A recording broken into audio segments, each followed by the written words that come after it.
नमस्कार विद्यार्थियों। आज की क्लास में हम पढ़ेंगे क्षेत्रमिति और क्षेत्रमिति में हमने घन और घनाभ के बारे में पढ़ लिया है।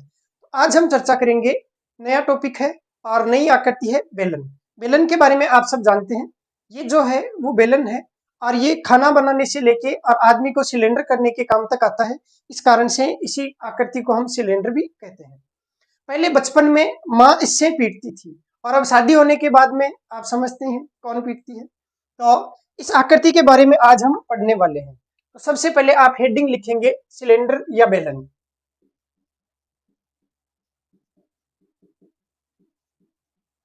सबसे पहले हमें यह जानना है कि बेलनाकार आकृतियां कौन सी होती है।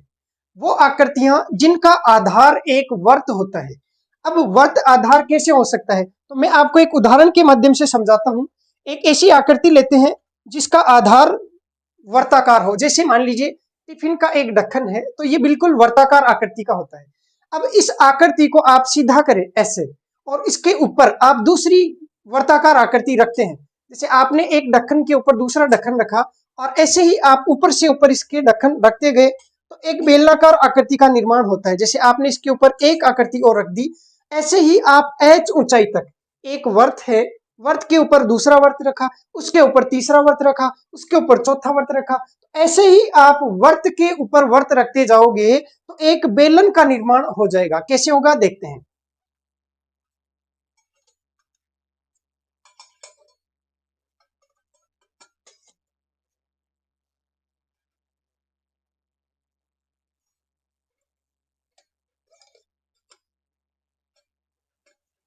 जैसे आपने एक वर्त लिया और उस वर्त को h ऊंचाई तक रखा, उसके बाद में इसके ऊपर और भी आप वर्त रखते गए, इस प्रकार से इसकी ऊंचाई बढ़ती जाएगी और जैसे जैसे ऊंचाई बढ़ती जाएगी तो एक बेलनाकार आकृति का निर्माण होता जाएगा। आपने पानी की टंकी देखी होगी, कई जगह पानी की टंकियां बनी रहती है। तो सबसे पहले एक गोल गोल फरमा चारों तरफ बना दिया जाता है, एक बाउंड्री चारों तरफ बना दी जाती है। जब वो सूख जाती है तो उसके ऊपर दूसरी बाउंड्री बना दी जाती है, उसके बाद में तीसरी बाउंड्री बना दी जाती है और एक बेलनाकार टंकी का निर्माण हो जाता है। तो यहाँ पे आपको जो आकृति दिखाई दे रही है, ये एक ठोस बेलन है। ये आकृति ठोस बेलनाकार आकृति कहलाती है। चलिए आपको एक आकृति और दिखाता हूँ। जैसे पानी की बोतल है, ये जो पानी की बोतल है ये नीचे से लेके ऊपर तक बेलनाकार है, यहाँ से लेके यहाँ तक ये बेलनाकार है। ऊपर इसका हत्था है वो छोड़ दीजिए। तो सबसे पहले इसका निर्माण कैसे हुआ, तो आप देखेंगे इसका जो आधार है वो एक वर्त है। उस आधार के ऊपर दूसरा वर्त रखा, तीसरा वर्त रखा, चौथा वर्त रखा और ऐसे ही हम h ऊंचाई तक वर्त रखते गए तो आपके पास में एक बेलन का निर्माण हो जाता है। तो जो पानी की बोतल है, पानी की टंकी है, पानी का जो पाइप होता है और जो सिलेंडर खुद बेलन होता है, ये सारी आकृतियां बेलनाकार आकृतियां होती है। और आज हमें इन्हीं बेलनाकार आकृतियों का पृष्ठीय क्षेत्रफल और आयतन ज्ञात करना है।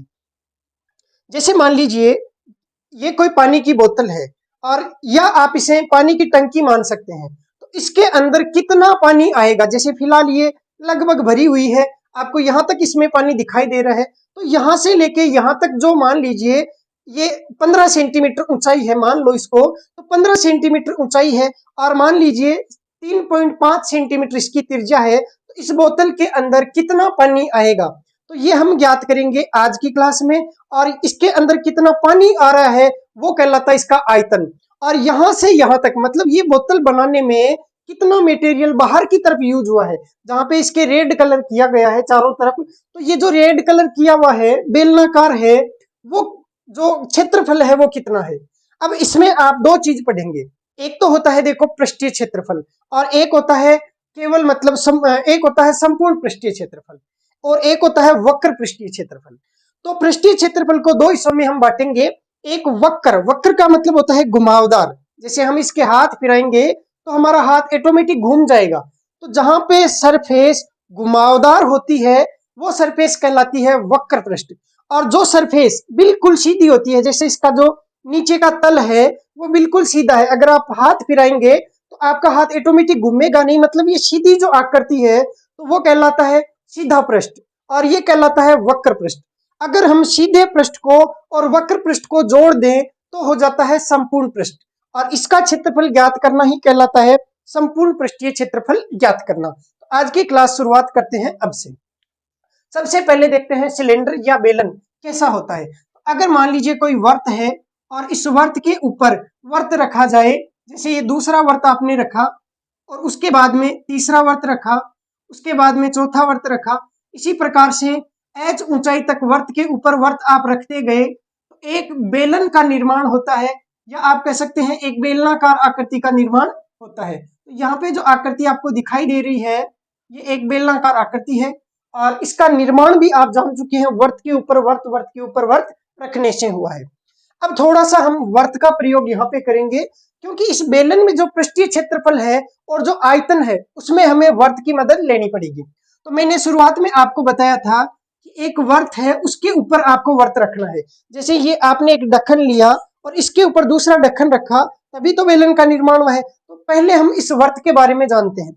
इस वर्त के जो चारों तरफ का यहां से लेके यहां तक का जो माप है वो आप सब जानते हैं, परिमाप। शुरुआत वाली क्लास में बताया था चारों तरफ का जो माप है वो परिमाप, तो ये कहलाता है परिमाप। अब वर्त के लिए इसी परिमाप को आप परिधि कहते हैं। आप इसको परिमाप कहें चाहे परिधि कहें एक ही बात है। तो वर्त के लिए हम इसको स्पेसिफिक नाम दे देते हैं परिधि। और ये जो परिधि होती है वो होती है 2 पाई आर, जहां पे आर होती है इस वर्त की त्रिज्या। जैसे ये जो वर्त है तो इसके केंद्र बिंदु से लेके और बाहर वाली जो बाउंड्री है वहां तक की सीधी दूरी त्रिज्या कहलाती है आर, और ये जो टोटल परिधि है वो 2 पाई आर। अगर इस वर्त का ये जो क्षेत्रफल मैं ज्ञात करूं, जैसे ये ढक्कन है और यहाँ वाला क्षेत्रफल ज्ञात करता हूं जहां पे मैं लाइन खींच रहा हूं, अगर ये मुझे ज्ञात करना है कि ये एरिया कितना है टोटल, तो ये एरिया कहलाता है इस वर्त का क्षेत्रफल, और ये एरिया हो जाता है पाई आर स्क्वायर। आप सब जानते हैं, बचपन से पढ़ते आ रहे हैं, इस वर्त का क्षेत्रफल हो जाएगा पाई आर स्क्वायर। अब हमें इस वर्त के लिए बेलन के लिए इसको अप्लाई करना है। कैसे? देखो, सबसे पहले हम पढ़ेंगे इस बेलन का वक्र पृष्ठीय क्षेत्रफल, वक्र पृष्ठीय और क्षेत्रफल। तो आप देखेंगे कि वक्र पृष्ठ का मतलब होता है केवल बाहर बाहर वाला घुमावदार क्षेत्रफल, जो मैंने आपको बताया था। देखो, ये जो बोतल है इसका केवल घुमावदार जो पृष्ठ है, तो नीचे वाला है वो नहीं लेना है, ऊपर जो है वो भी नहीं लेना है, क्योंकि ऊपर से भी समतल है नीचे से भी समतल है। आपको केवल ये बाहर वाला लेना है। तो इस बाहर वाले का निर्माण कैसे हुआ? तो देखो, मार्कर गोल गोल घूम रहा है, गोल गोल घूम रहा है, इसका मतलब आपको बाहर बाहर घूमना है। क्या ये मार्कर इसके अंदर जा पा रहा है? नहीं जा पा रहा, केवल बाहर बाहर घूम रहा है। तो बाहर बाहर आपको घूमना है, इसका मतलब ये हुआ 2 पाई आर।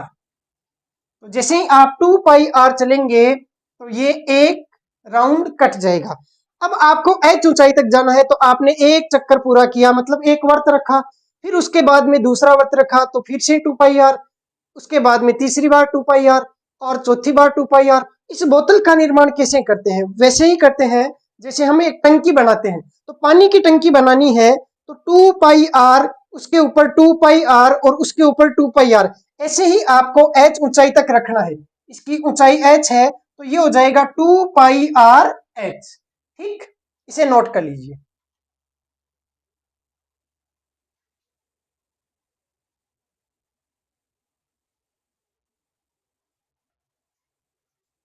तो हमने वक्र पृष्ठीय क्षेत्रफल इसका देख लिया है, होता है 2 पाई आर h। कैसे आया आप बहुत आसानी से जान चुके हैं। आपको 2 पाई आर चलना है और h ऊंचाई तक चलना है, तो 2 पाई आर h हो गया इसका वक्र पृष्ठीय क्षेत्रफल। अब अगर मैं इसको ऊपर और नीचे से बंद कर दूं, जैसे इसके ढक्कन लगा देता हूं, ऊपर भी एक ढक्कन लगाता हूं और नीचे भी एक ढक्कन लगा देता हूं, तो ये जो ढक्कन होगा वो कैसा होगा? तो देखो, प्रैक्टिकली आपको दिखा रहा हूं। आप ऊपर और नीचे एक ढक्कन लगाएंगे, तो जैसे एक मान लीजिए ये टिफिन है, ये एक टिफिन है और एक बेलनाकार आकृति है, तो आपने ऊपर की तरफ एक ढक्कन लगाया, तो ये जो ढक्कन है वो एक वर्त है। समझ में आया? और ये खोखला था अंदर से, क्योंकि बाहर बाहर आप चल रहे थे, 2 पाई आर चल रहे थे। आप जैसे बाहर बाहर चलते हैं तो 2 पाई आर, और जैसे ही आपने इसके ऊपर ढक्कन लगाया तो ये जो ढक्कन है इसका क्षेत्रफल पाई आर स्क्वायर। ऐसे ही आप नीचे से भी इसको खुला नहीं रखते हैं, नीचे भी आपको एक वर्त दिखाई दे रहा है और इसका क्षेत्रफल भी कितना होता है? Pi r square. एक ढक्कन नीचे हो गया और एक ढक्कन ऊपर हो गया। हालांकि टिफिन में ये नीचे का ढक्कन पहले से लगा हुआ रहता है, इस कारण से आपको दोबारा नहीं लगाना है। लेकिन एक बेलनाकार आकृति में, जैसे मान लीजिए कोई पानी का पाइप है, तो वो दोनों तरफ से खुला रहता है। आपको एक ढक्कन नीचे लगाना है पाई आर स्क्वायर का और एक ढक्कन ऊपर लगाना है पाई आर स्क्वायर का। तो जैसे ही आप संपूर्ण पृष्ठीय क्षेत्रफल ज्ञात करने की कोशिश करेंगे तो संपूर्ण पृष्ठीय क्षेत्रफल हो जाएगा संपूर्ण पृष्ठीय क्षेत्रफल बराबर वक्र पृष्ठीय क्षेत्रफल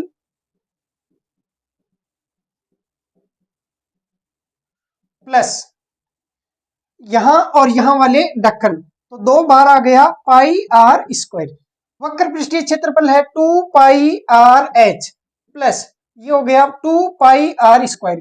भाई पाई आर स्क्वायर ये और पाई आर स्क्वायर ये जो दोनों जुड़ के हो गए 2 बार पाई आर स्क्वायर। अब यहाँ पे कॉमन आ रहा है 2 पाई आर, तो यहाँ बच गया एच प्लस इसमें 2 पाई आर स्क्वायर में से एक आर बाहर निकाल लिया तो बच गया आर, तो आ गया 2 pi are कोष्टक H plus are और ये होता है संपूर्ण पृष्ठीय क्षेत्रफल। तो वक्र पृष्ठीय क्षेत्रफल और संपूर्ण पृष्ठीय क्षेत्रफल ज्ञात हो चुका है, इसे भी आप नोट कर लीजिए। अब हम देखते हैं आयतन, कि इसका आयतन कैसे ज्ञात करते हैं। तो मैंने आपको बताया कि आयतन क्या होता है, किसी ठोस वस्तु को बनाने में कितना मटेरियल यूज करना पड़ा वो उसका आयतन कहलाता है, या किसी खोखली वस्तु में कितना पानी आ सकता है या कितना पदार्थ आ सकता है वो उसका आयतन कहलाता है। तो आयतन ज्ञात करने के लिए वस्तु को भरना होगा, या तो पानी से भर दीजिए या किसी मटेरियल से भर के उसको ठोस बना लीजिए। तो हम एक ठोस आकृति का निर्माण करते हैं। ठोस आकृति का निर्माण करना है तो आपको जो बाउंड्री है वो नहीं बनानी, पूरा वर्त लेना है। जैसे शुरुआत में मैंने आपको बताया कि ये ढक्कन है और इस ढक्कन के ऊपर आपको ढक्कन रखना है, तो ये ठोस है, यहाँ से अंदर से भी ये बना हुआ है। ऐसा नहीं कि केवल बाउंड्री बाउंड्री ही लेनी है।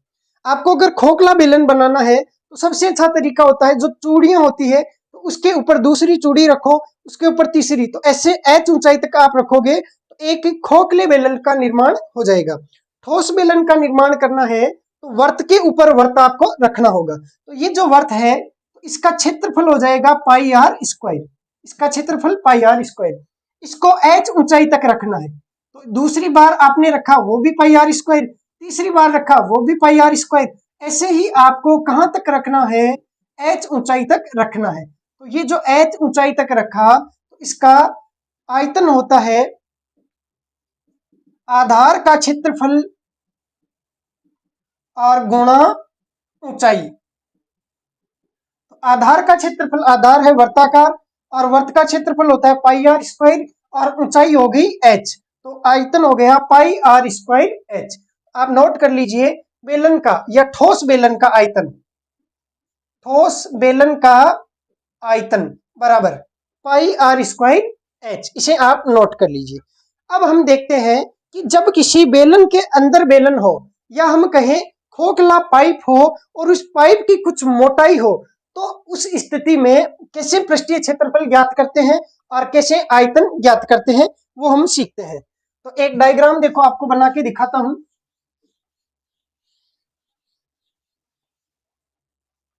मान लीजिए कोई वर्त है, ये ऊपर एक वर्त है, नीचे भी एक वर्त है, और इस वर्त के ऊपर वर्त, वर्त के ऊपर वर्त रखते गए तो एक बेलन का निर्माण हो गया। जैसे ये बेलन का निर्माण हो गया। अब इस बेलन के अंदर मतलब आपको इस प्रकार से एक और वर्त बनाना है और इसको भी एच ऊंचाई तक ले जाना है।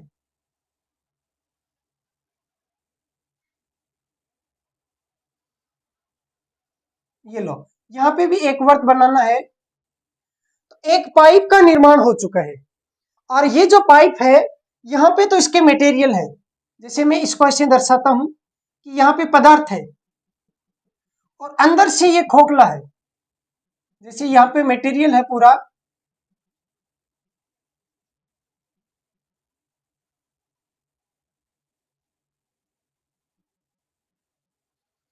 तो ये जो पाइप है इस पाइप की आपको दो चीजें ज्ञात करनी है, एक तो वक्र पृष्ठीय क्षेत्रफल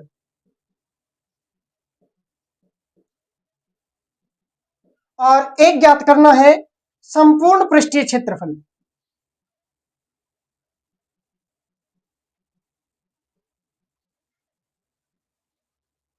अब यहां पे देखेंगे तो दो प्रकार की त्रिज्याएं होगी, एक तो बाहर वाला जो पाइप है उसकी, जैसे मान लो ये पानी की बोतल है और इस पानी की बोतल से बड़ी साइज की कोई पानी की बोतल लाऊं और उसमें इसको रख दूं और इसका ढक्कन हटा के और इसको अंदर से ये खोखली है, और फिर मैं पूछूं कि वो जो नई आकृति बनेगी, मतलब खोखला बेलन जो बनेगा, उसका वक्र पृष्ठीय क्षेत्रफल क्या होगा?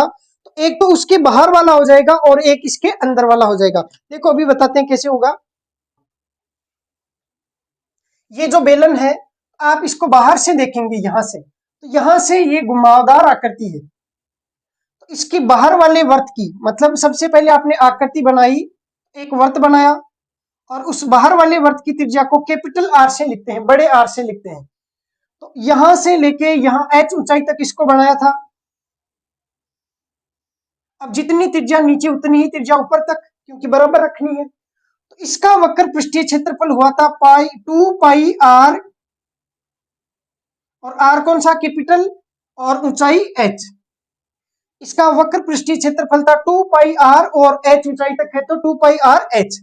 अब इसके अंदर एक बेलन और बनाया, और इस बार जो वर्त है उसकी त्रिज्या है छोटा आर।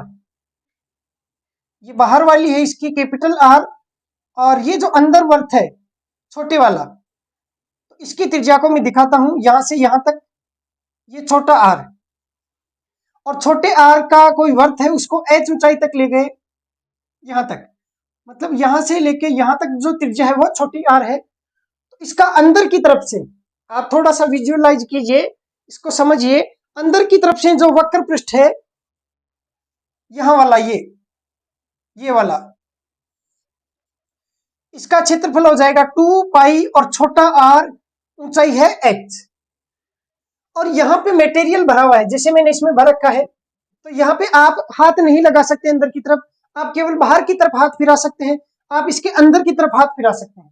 जैसे मान लीजिए कोई बर्तन है, या कोई जैसे दूध का जो टोपिया है, तो उसको आप बाहर से हाथ फिरा सकते हैं और अंदर से उसको साफ करने के लिए मान सकते हैं। तो आप समझ पा रहे होंगे, आप अंदर की तरफ हाथ फिराएंगे मतलब वक्र पृष्ठ होगा, एक वक्र पृष्ठ बाहर की तरफ होगा, तो टोटल हो जाएगा बाहर वाला 2πrh, और अंदर वाला 2π छोटा आर और h, दोनों को जोड़ देंगे। इसमें 2πh कॉमन है, तो ये हो गया 2πh कॉमन, फिर कैपिटल आर प्लस छोटा आर। आपको ये सूत्र रटने नहीं है, समझ लेने हैं, उसके बाद में ऑटोमेटिक आपको याद हो जाएंगे, तो इसे आप नोट कर लीजिए। अब हम देखते हैं इस बेलन का संपूर्ण पृष्ठीय क्षेत्रफल। तो संपूर्ण पृष्ठीय क्षेत्रफल में वक्र पृष्ठीय क्षेत्रफल तो आप जान चुके हैं। अब रही बात ऊपर वाले ढक्कन की और नीचे वाले ढक्कन की। इस बार जो ढक्कन है वो पूरा वर्त नहीं है, ऐसा नहीं है कि बिल्कुल पैक कर दिया, नहीं। इस बार क्या किया, पूरा वर्त बनाया, उसमें से अंदर अंदर वाले को इसको काट दिया, इतने को हटा दिया, देखो ऐसे, ये लो जी। तो जो बाहर बाहर बचा है, ऐसा ढक्कन हमने इसके ऊपर रख दिया। अब इसका क्षेत्रफल कितना होता है ये देखते हैं। तो देखो जैसे मैंने बनाया वैसे ही आपको बनाना है, समझाता हूं, देखो हमेशा के लिए याद हो जाएगा। अगर आप इस तरीके से पढ़ेंगे आपको कुछ भी रटना नहीं पड़ेगा। देखो सबसे पहले मैंने क्या किया, एक वर्त लिया, और इस वर्त को इस प्रकार से बना दिया। इसकी त्रिज्या आपको लेनी है कैपिटल आर, क्योंकि बाहर वाले वर्त की त्रिज्या है कैपिटल आर। तो इसका क्षेत्रफल हो गया पाई कैपिटल आर स्क्वायर। अब मुझे क्या करना है, इस प्रकार से लेना है, तो मैं करता हूं, इसको देखो ऐसे काट देता हूं, ये लो जी, इसको काट दिया, और काटने के बाद में इसको हटा देता हूं यहां से। जैसे ही मैं इसको हटा दूंगा तो ये बाहर बाहर वाला बच जाएगा। तो मैंने इसको काटा, मतलब किसे हटाया, इतने को। तो यहां से लेके यहां तक छोटे वाले की त्रिज्या कितनी है, छोटी आर। तो ये जो अंदर अंदर वाला व्हाइट आपको दिख रहा है, इसका क्षेत्रफल है पाई छोटा आर स्क्वायर। तो क्या करना है, बड़े वाले में से छोटे वाले को निकाल देना है, जैसा मैंने निकाला। तो बड़े वाले का था पाई आर स्क्वायर, उसमें से निकाल देना है क्षेत्रफल छोटे वाले का पाई आर स्क्वायर, छोटा आर स्क्वायर। तो ये क्षेत्रफल हो गया किसका, ढक्कन का। तो आप लिख लेंगे ढक्कन का क्षेत्रफल, ये लो जी। अब एक ढक्कन ऊपर लगाया, एक ढक्कन नीचे लगाया, तो संपूर्ण पृष्ठीय क्षेत्रफल हो जाएगा वक्र पृष्ठीय क्षेत्रफल प्लस ये ढक्कन का क्षेत्रफल। तो ऊपर मैं लिख देता हूं, देखो यहाँ पे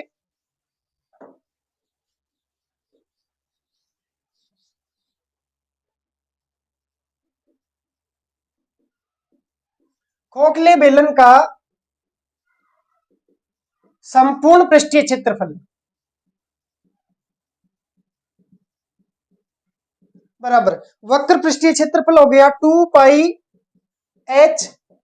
r+r, और इसमें जुड़ेंगे दो ढक्कन तो प्लस हो जाएगा डबल, और ये इसमें देखो हम कॉमन ले सकते हैं पाई, कॉमन लिया तो r² माइनस r², तो ये हो गया 2 और ये पाई r² माइनस r²।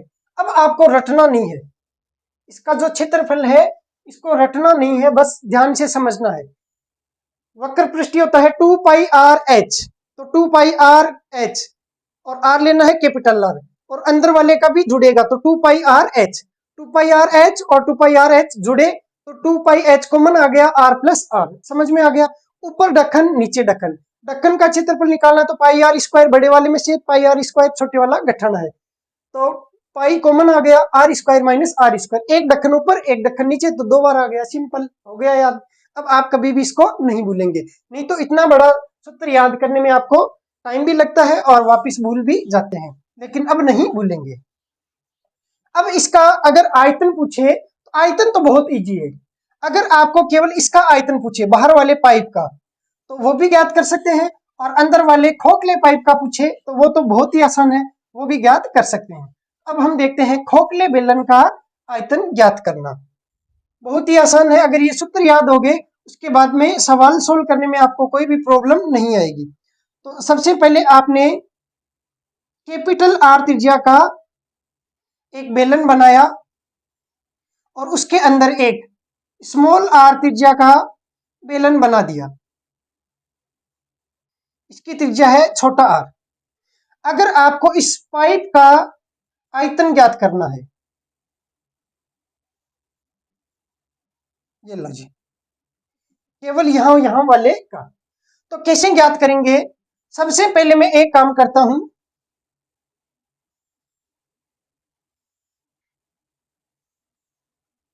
देखो एक बेलन लेता हूं, ठोस बेलन, और इस बेलन की त्रिज्या कैपिटल R है, ठोस है इसका मतलब पूरा भरा हुआ है, खोखला नहीं है। इसका आयतन क्या हो जाएगा, इसका आयतन होगा πr² और ऊंचाई h। अब मुझे क्या करना है, इसके अंदर अंदर वाले मटेरियल को निकाल के बाहर फेंक देना है, तो मैं एक काम करता हूं, एक मशीन लेता हूं, ड्रिल मशीन, और उसकी मदद से इसको ऐसे काटता हूं, ये लो जी, और अंदर तक इसको काटना है, ऐसे देखो मैं मिटा सकता हूं इसको,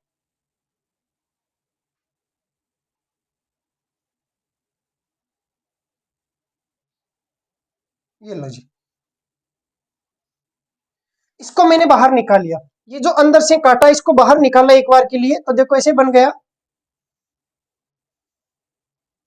इसकी त्रिज्या छोटी r, ऊंचाई तो वही रहेगी, तो कितना आयतन बाहर निकाल लिया, तो पाई छोटी r²h, क्योंकि बेलन का आयतन होता है πr²h, तो टोटल था पाई कैपिटल R²h, इसमें से निकाल लिया पाई r²h, तो ये जो है बच गया, इसका आयतन कितना बचेगा, इसका आयतन हो जाएगा, इस वाले में से इस वाले को गठा दो, तो खोखले बेलन का आयतन होता है पाई ये कैपिटल R² माइनस ये पाई स्मॉल R²h। ये लो जी, रटने की जरूरत पड़ी क्या, नहीं पड़ी।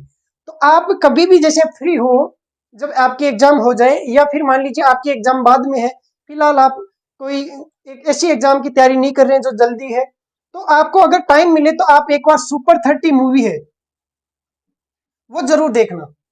उसमें आनंद सर इस प्रकार से पढ़ाते हैं कि हर चीज को आपको प्रैक्टिकली समझना है, दिमाग में सोचना है, वो मूवी देखने के बाद में आपका पढ़ने का तरीका बदल जाएगा, आप समझ पाएंगे कि मुझे कैसे पढ़ना है कि चीजें ऐसे याद हो जाए कि कभी भूलूं ही ना, और मेरा तरीका ऐसा ही रहता है, मैं जब आपको पढ़ाऊंगा तो आप देखेंगे कि हर चीज को विजुअलाइज करके पढ़ाऊंगा, उससे आपकी चीजें हैं वो दिमाग में फिट हो जाएगी और आप कभी भी नहीं भूलेंगे। आपको कोई सूत्र याद नहीं रखना है, बस आपको एक बार यहाँ पे समझ लेना है। अब बताइए आप कभी भी जिंदगी में इसको भूलेंगे क्या, नहीं भूलेंगे। तो इसका खोखले बेलन का आयतन हो गया ये वाला, तो आप नोट करेंगे खोखले बेलन का आयतन खोखले बेलन का आयतन, और ये सूत्र लिख लेंगे ऐसा कैसा। इसमें अब कॉमन क्या आ रहा है, पाई और एच, तो capital R square minus small R square. अब आप इसको और भी एक रूप में लिख सकते हैं, कैसे, पाई एच। देखो मैंने आपको शुरुआत में बताया था जब बीज गणित आपको पढ़ा रहा था, ए स्क्वायर माइनस बी स्क्वायर को आप एक बार ए प्लस बी एक बार ए माइनस बी लिख सकते हैं। आप एक बार इसको आर प्लस आर और एक बार इसको आर माइनस आर ऐसे भी लिख सकते हैं। तो जैसी मर्जी आपकी, आप याद कर सकते हैं, कोई भी एक सूत्र याद कर लो, या तो ये कर लो या ये कर लो या फिर ये। और वैसे देखें तो याद करने की जरूरत ही कहाँ है, समझ लिया तो सवाल दिखा और आपके तुरंत दिमाग में सूत्र आ जाएगा। इसे आप नोट कर लीजिए। अब हम इसके सवाल करते हैं, लिखेंगे एक सवाल।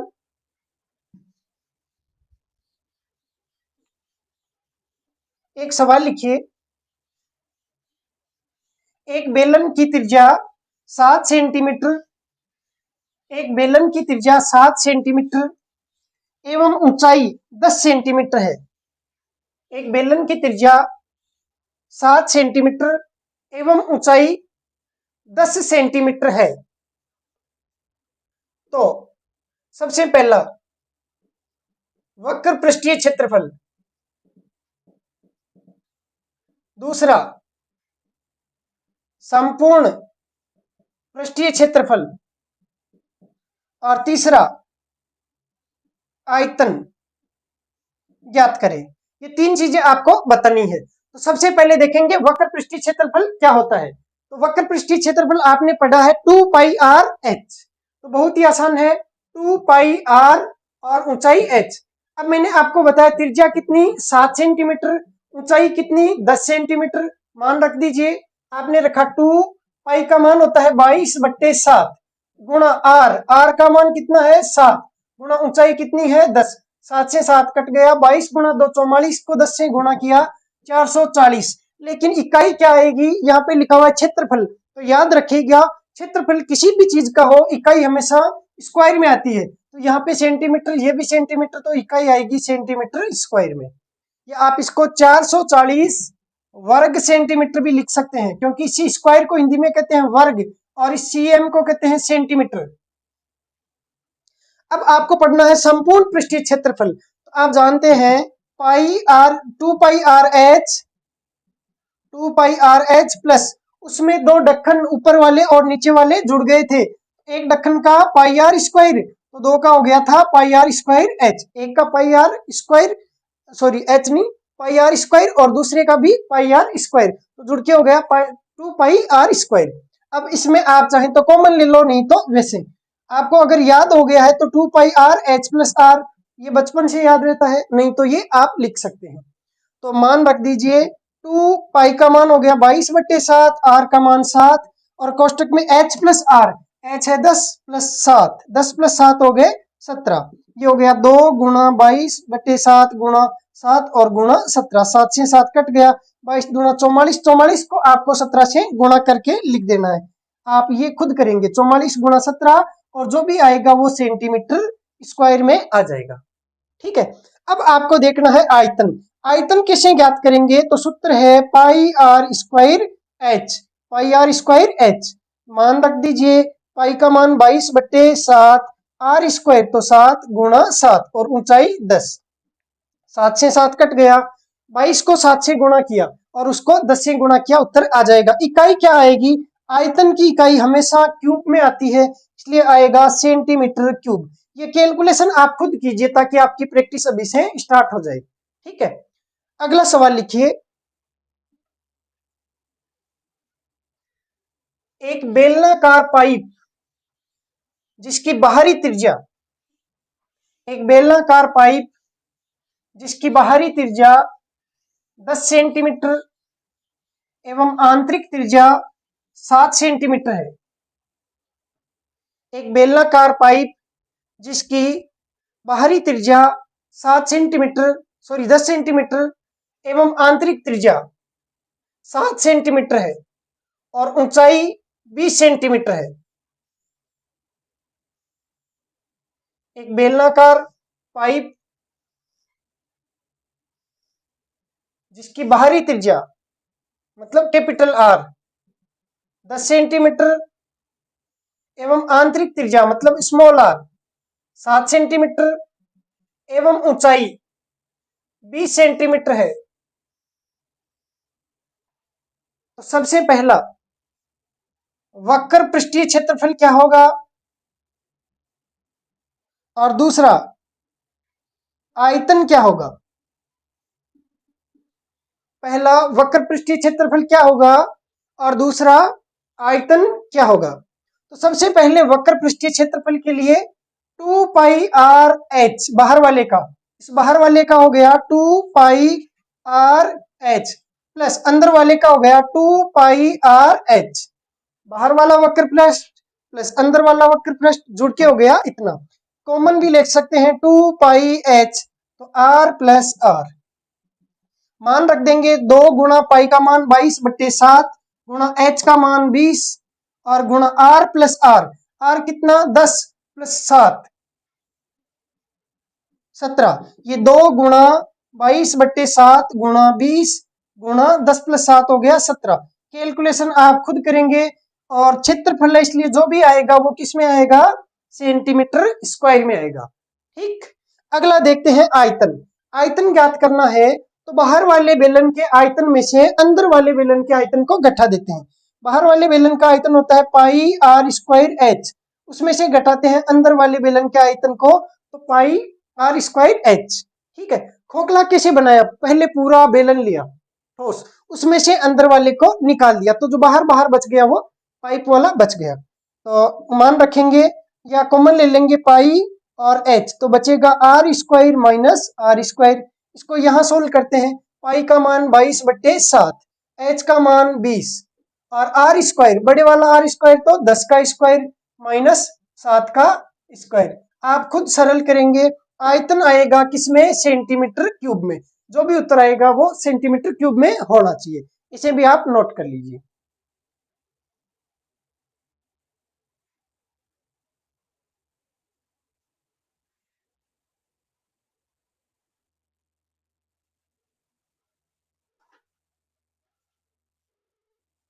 बाकी हम पढ़ेंगे कल की क्लास में। धन्यवाद।